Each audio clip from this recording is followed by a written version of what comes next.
നമസ്കാരം. ഇന്ത്യയുടെ പ്രതിരോധ മേഖലയിൽ മറ്റൊരു സുവർണ അധ്യായം കൂടി കുറിക്കപ്പെട്ടിരിക്കുന്നു. അതിർത്തികൾക്ക് കാവലൊരുക്കാൻ അത്യാധുനികമായ ഒരു മിസൈൽ സംവിധാനം കൂടി സജ്ജമായി കഴിഞ്ഞു. Defence research and development organisation അഥവാ DRDO ഭാരതത്തിന്റെ സ്വന്തം very short range air defence സിസ്റ്റത്തിന്റെ 3 തുടർച്ചയായ പരീക്ഷണങ്ങൾ വിജയകരമായി പൂർത്തിയാക്കിയിരിക്കുന്നു. ഒഡീഷ തീരത്തെ ചാന്ദിപ്പൂർ ഇന്റഗ്രേറ്റഡ് ടെസ്റ്റ് റേഞ്ചിൽ നിന്നാണ് ഈ പരീക്ഷണങ്ങൾ നടന്നത്. വെറുമൊരു പരീക്ഷണമായിരുന്നില്ല ഇത്, മറിച്ച് ശത്രുവിന്റെ അതിവേഗ യുദ്ധവിമാനങ്ങളെയും ഡ്രോണുകളെയും ഏത് പ്രതികൂല സാഹചര്യത്തിലും തകർക്കാൻ ഈ മിസൈലിന് സാധിക്കുമെന്ന് വീണ്ടും തെളിയിക്കപ്പെട്ടു. വിവിധ വേഗതയിലും ഉയരത്തിലും ദിശയിലും എത്തുന്ന ലക്ഷ്യങ്ങളെ കൃത്യതയോടെ തകർക്കാൻ very short range air defence സിസ്റ്റത്തിന് സാധിച്ചു.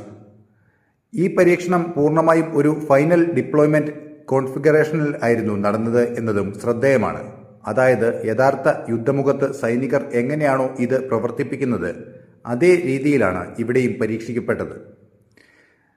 നമുക്ക് അഭിമാനിക്കാം, കാരണം ഇത് പൂർണ്ണമായും തദ്ദേശീയമായി നിർമ്മിച്ചതാണ്. ഹൈദരാബാദിലെ റിസർച്ച് സെന്റർ ഇമ്രത്ത് മറ്റ് DRDO ലാബുകളുടെയും പങ്കാളികളുടെയും സഹകരണത്തോടെയാണ് ഈ man portable air defence system വികസിപ്പിച്ചെടുത്തത്.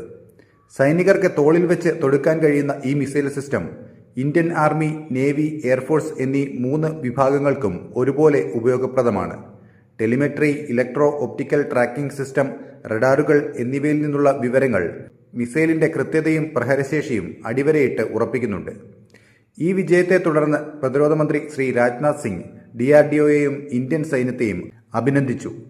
ഈ മിസൈൽ സംവിധാനം ഉടൻ തന്നെ ഇന്ത്യൻ സേനയുടെ ഭാഗമാകുമെന്നും അദ്ദേഹം പ്രത്യാശ പ്രകടിപ്പിച്ചു. DRDO chairman doctor Sameer V കാമത്തും ഈ നേട്ടത്തിൽ പങ്കാളികളായ മുഴുവൻ ടീമിനെയും അഭിനന്ദിച്ചു. അതിർത്തികളിൽ സുരക്ഷ ശക്തമാക്കുന്നതിനൊപ്പം ആത്മനിർഭർ ഭാരത് എന്ന ലക്ഷ്യത്തിലേക്കുള്ള വലിയ ചുവടുവയ്പ് കൂടിയാണിത്. ആകാശ സീമകളിൽ ശത്രുവിന്റെ കണ്ണെത്താത്ത വിധം ഇന്ത്യയുടെ പ്രതിരോധ കവചം കൂടുതൽ കരുത്താർജിക്കുകയാണ്. Very short range air defence system ഇനി ഇന്ത്യൻ ആകാശത്തിന്റെ കാവലാളാകും. അപ്പോൾ മറ്റൊരു വാർത്തയുമായി വീണ്ടും കാണാം. നന്ദി.